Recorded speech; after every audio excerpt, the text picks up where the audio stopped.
की आराधना बृहस्पति भगवान ने काशी में करी। बृहस्पतेश्वर महादेव काशी में विराजमान। कौन से महादेव? जम के बोलिए जरा। बृहस्पतेश्वर महादेव काशी में विराजमान है।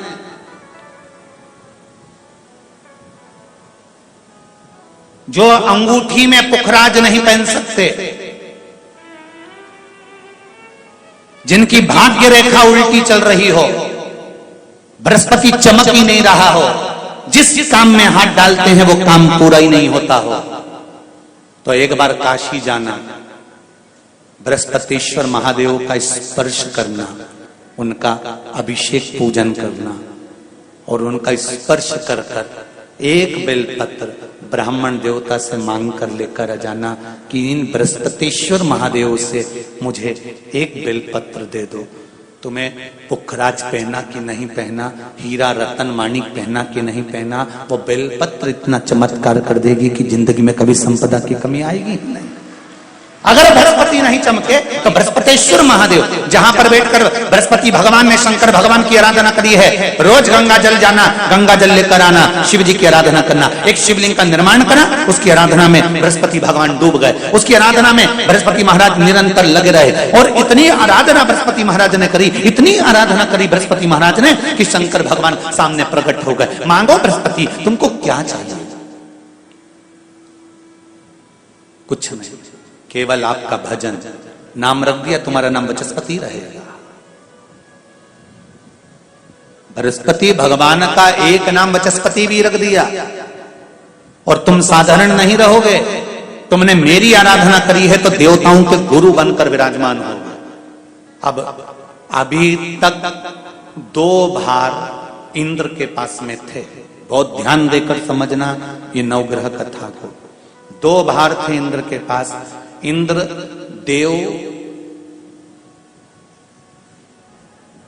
देवताओं के गुरु भी बनकर बैठे थे,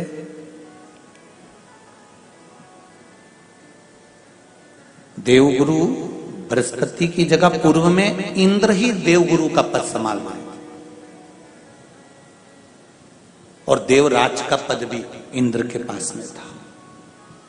कौन कौन से पद थे? जम के बोलो जरा।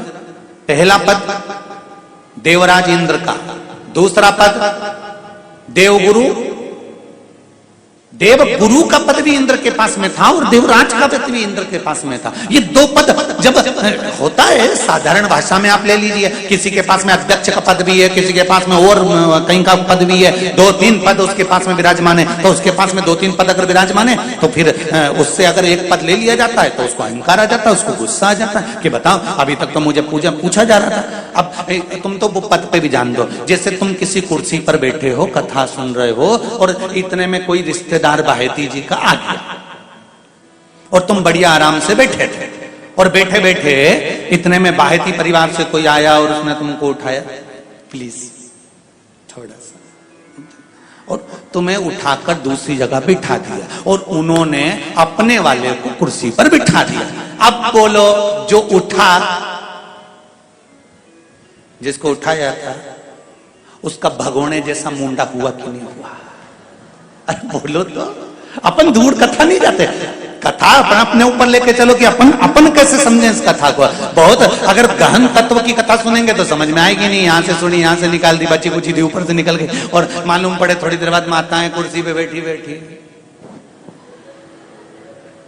अब फिर तो अपन तो अपने पर लेकर चलो ना कि जैसे कोई, आप कुर्सी पर बैठ गए और इतने में इनके रिश्तेदार कोई आए और आने पर उन्होंने कहा दिया तुम यहाँ से उठो, दूसरी जगह जाके बैठो। इतने में तुमको बुरा लग गया, बुरा लगा, मुंह भगोने जैसा हो गया, गुस्सा आ गया। उसी तरह इंद्र के पास में 2 सत्ता थी, एक देवराज इंद्र थे और दूसरे गुरु का पद भी इंद्र के पास में था। देवताओं के गुरु बनकर इंद्र घूम रहे थे, पर अब उल्टा हो गया। शंकर भगवान ने बृहस्पति महाराज को देवगुरु बना दिया।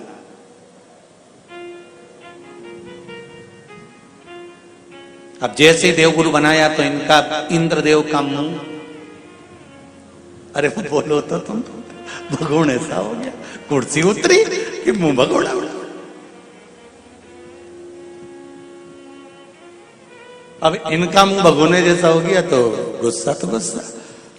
इतने में इंद्र ने, बृहस्पति महाराज देव गुरु बन गए, इंद्र सिंहासन पर बैठे थे, अप्सराओं का नृत्य देख रहे थे। वहीं से देव गुरु बृहस्पति का आगमन हुआ। बृहस्पति महाराज जैसे ही आए तो इंद्र तो सिंहासन पर बैठकर पूरा अप्सराओं का नृत्य देख रहे थे। उनको देव गुरु बृहस्पति से मतलब ही नहीं था।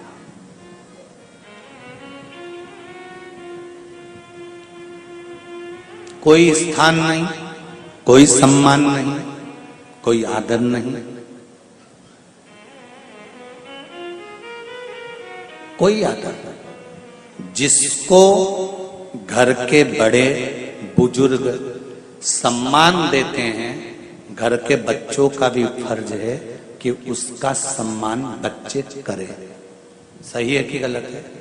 घर के बुजुर्ग उसको सम्मान दे रहे हैं ना, घर के बड़े उसका सम्मान कर रहे हैं ना, तो घर के बच्चे कहते हैं नहीं, वो तो हमारे लिए गलत सोचता है, हमेशा हमारे लिए अपशब्द बोलता है, हमेशा आड़ा टेढ़ा बोलता है। तो घर के बुजुर्ग कहते हैं तुम्हें क्या करना है, जब हम सम्मान दे रहे हैं तो तुम भी दो, हम आदर कर रहे हैं तो तुम भी करो।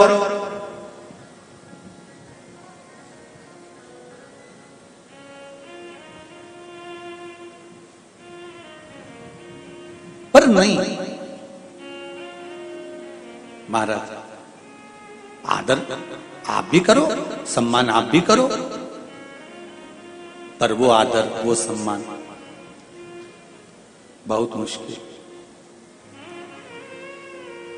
अब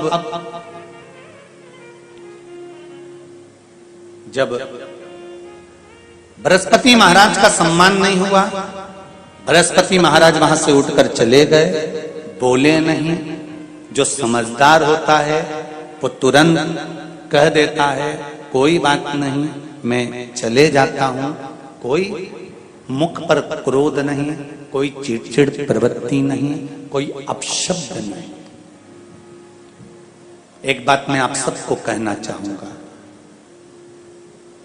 किसी जगह पर यदि आपका अपमान हुआ है, बहुत ध्यान देना जरा, कथा थोड़ी भारी है पर समझ लोगे आप। किसी जगह पर यदि आपका अपमान हुआ है तो आप भगवान शंकर को धन्यवाद देना कि मैंने पूर्व में किसी का अपमान करा होगा तो मेरा हिसाब आपने इतनी जल्दी बराबर कर दिया है, इतनी जल्दी बराबर कर दिया। ये थोड़ा सा अपमान मेरा कराया, मेरा हिसाब बराबर हो गया। कोई गाली दे रहा है, देने दो, शंकर भगवान को धन्यवाद देना, बाबा बड़ी कृपा करी, मैंने पूर्व में इसको गालियां दी होंगी, अपशब्द कहा होगा तो इसने मुझे पलटकर गाली दे दी, अपशब्द कह दिया। ये तेरी कृपा है, ये तेरी दया। और जब तक तेरी करुणा, तेरी कृपा, तेरी दया नहीं हो तब तक कुछ हो ही नहीं सकता। तेरी कृपा,